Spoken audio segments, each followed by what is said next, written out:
back to my channel. I am here in the middle of the night to answer a question that I got from here. This is a question. And okay, so I'm gonna use this angle like we're on FaceTime. So thank you Excalibur18 for posing this question, and it's a really good question. I'm so happy you asked. So what does it feel like when I got the anesthesia for my breast augmentation? Well, it happens just like when you check in at a regular doctor's office. So imagine you go to your doctor and you go to the check-in window and they check you in. You give your ID, you give your name, and then if they need you to fill out something, then you'll fill out something just to be like, to verify who you are and what you're there for. Then you go and you sit back down in the waiting area. And I was there with one other person. I believe it was another patient, maybe, I don't know, but I wasn't there alone is what I'm trying to say. Okay. And so I sit down and then they call me back. It didn't take very long. They called me back into the room, and that is where I got my weight taken, just like a regular doctor's office. And then I got my blood pressure taken. And this is where things get a little funky because, mind you, in my very first video, I explained that place was sketchy, okay? Very sketchy. So my blood pressure was high. It was very high. And they will not let you go back into the operating table with your blood pressure high. So they told me, I need you to relax so we can get your blood pressure down. I really don't remember what it was, honestly. I wish I did, but I know it was high enough for them to leave me alone for a couple minutes to just relax and calm down. But in my mind, I'm like, if I leave now, he gets half of my money, half of what I paid, okay? And I won't get it back. And then if I stay here, I could die. So my blood pressure is fairly high. Plus the place is very sketchy. It was very sketchy looking. So yeah, my blood pressure was very high. And then so the nurse comes in to check on me after the first time. They tell me hey, you may want to relax a little bit. And then I'm like, okay, I'll relax. She checks me again. No movement. I'm still freaking out. I'm still freaking out. And, okay, I'm on my stomach. So she checks me and she's like, okay, you really need to relax. Just take a few breaths, relax, it's gonna be fine. This happened 2 more times. I'm not even joking. I was so annoyed with myself. I was like, come on, you're already here, just relax. I literally had to do tell myself to breathe in and breathe out, and then they were like, okay, we got it. We're good. We got it. So they put an IV in me right here, put the IV through, just like a normal doctor's office, normal procedure, doctor's office, put an IV right here. And then they tape it up, they fold they don't plug me into anything, they just have my vein accessible. They fold the little tube and they tape me up, and then she puts me on a gurney, and then they, no, that's not true. Hello? They don't put me on a gurney yet. I walk to a room where there's a gurney and I sit on it. And then the doctor comes in. This is where I my first and last time that I see my doctor. He is, I think I have footage. Hold on.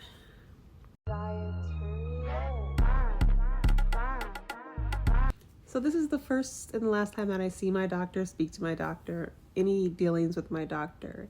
He comes in, he introduces himself to me.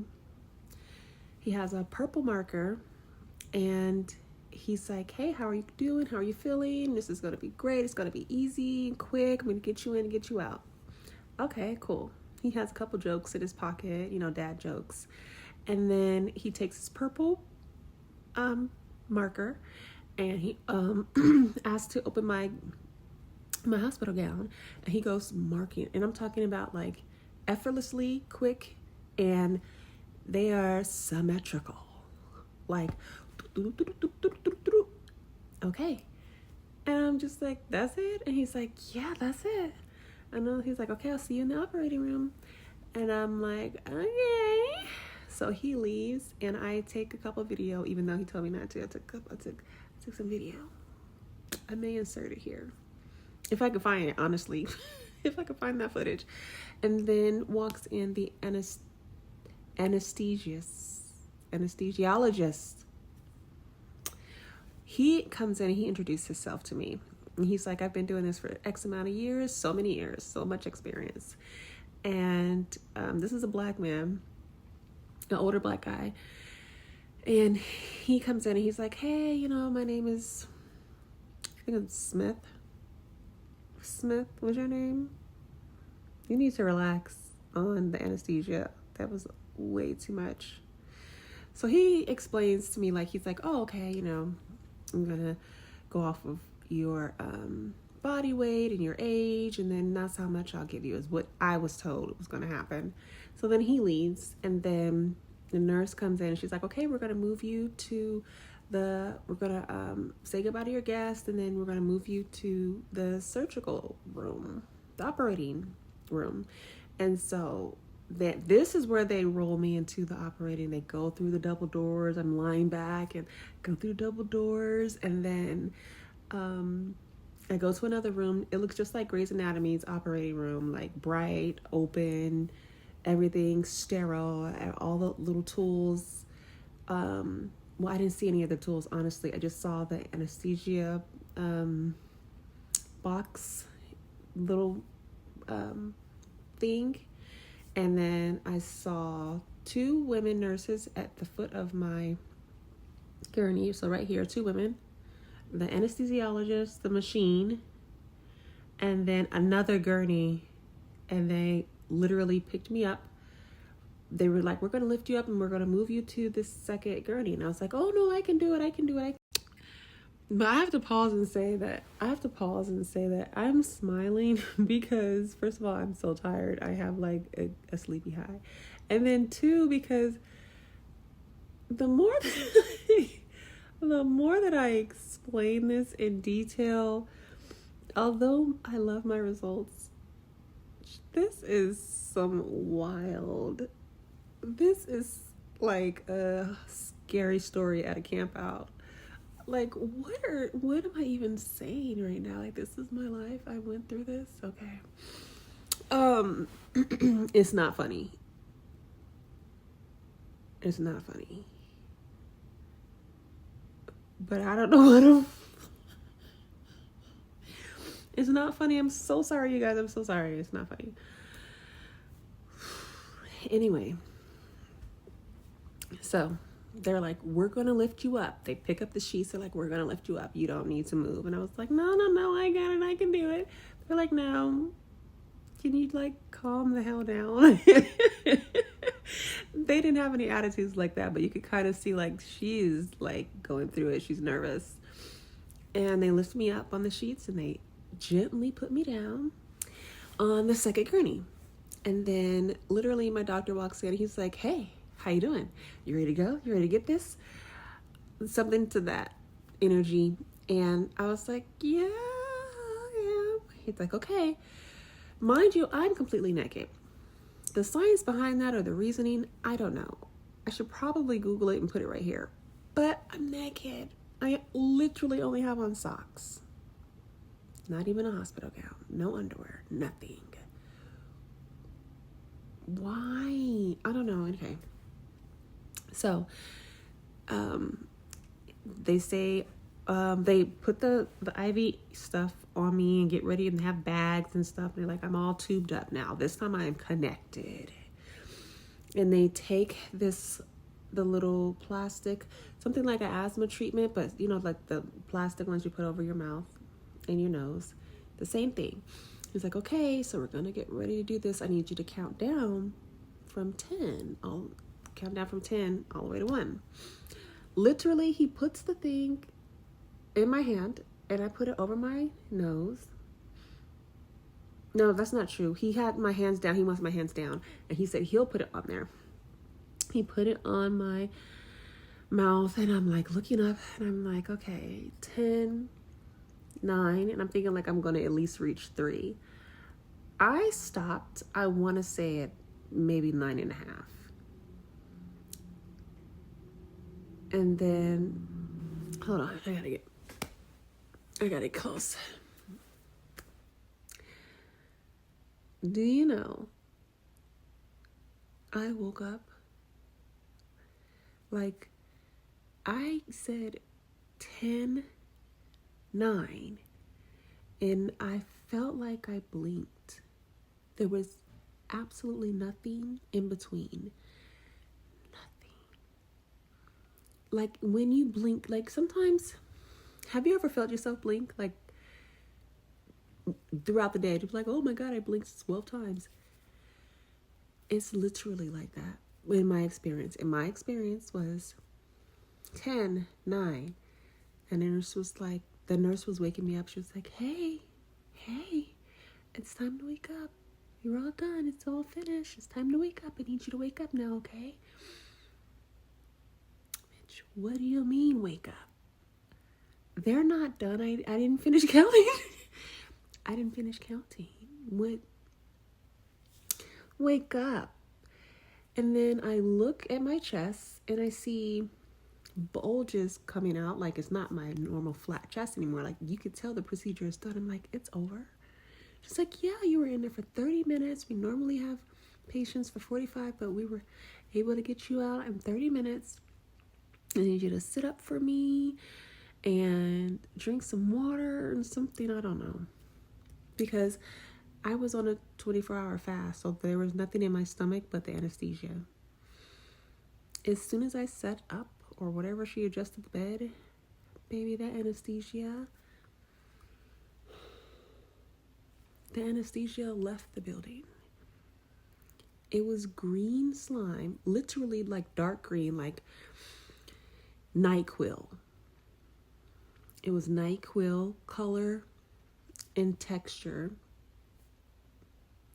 with a little, I don't know, sprinkle and shit, I don't know, coming from my mouth in projectile style, like,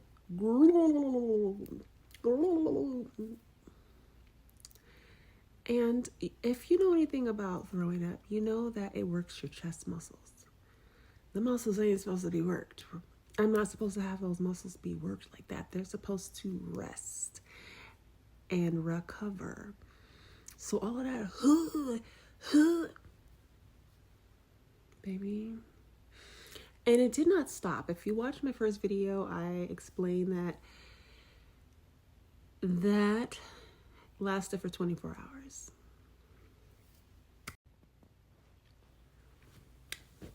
So in conclusion, no, you would not be able to be awake during a procedure as intense as a breast augmentation. They go off of your weight, last time I checked, and they go off of your age, and that's how much they're supposed to give you. There was no waking up in between. I literally have no recollection of what they were doing. I could not hear anything. I could not see anything. I felt like I never slept because it was so rapid. It was so quick. I felt like I was counting down. I didn't get to reach the number I wanted to reach. When she woke me up, I don't know, it just felt like nothing.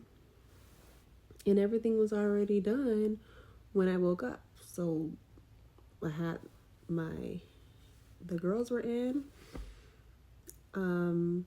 She was waking me up. And I was very groggy when I woke up. And I just kept throwing up. And I kept throwing up, and I kept throwing up, and I kept throwing up, and I threw up. They wanted me out that hospital. You're not supposed to keep throwing up. She told me, she said, if I keep throwing up, I won't be able to go home. But they sent me home anyway. It was too much. They were like, the girl ain't stopping. Get her out of here. But when I went home, I was still throwing up. Still throwing up, still throwing up.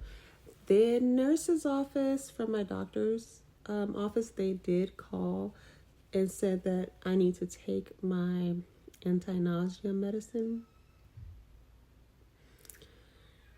As I'm throwing up, you suggest anti-nausea medicine.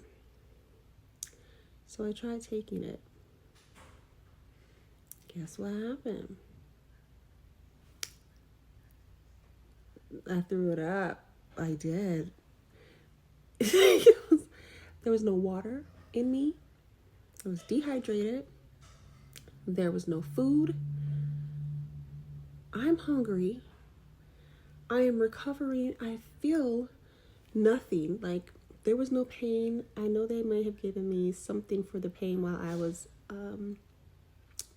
being operated on, obviously, because I could not feel anything. There was like pressure, but there was no pain.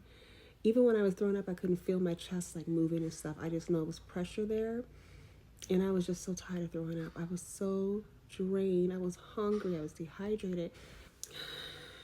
I just wanted to sleep. I didn't want to do anything. I just needed to like close my eyes and go to sleep. Because if I could not eat and I could not drink and I just needed to sleep. Like, my body was just like, we need time to actually recover from a full-blown, very first operation ever in my whole life. Very first operation. Never had an operation before. So, after 24 hours, yeah, I finally stopped throwing up, and I started drinking water.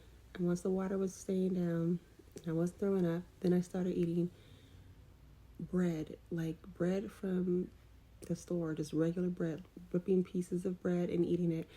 And it tastes like a gourmet meal because I hadn't eaten in 2 days and I was throwing up.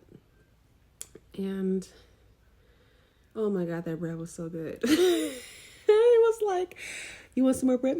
Yeah, I want some more bread. I do. I want some more bread. Yeah, it was an experience. That was not okay. But, you know, that is my experience. That is what I went through. That's what happened. And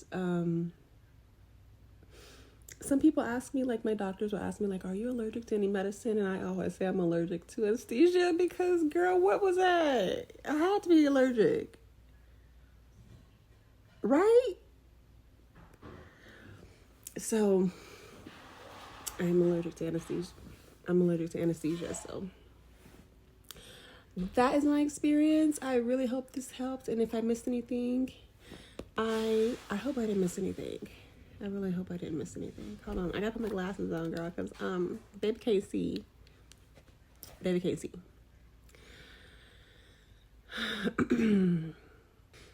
Okay.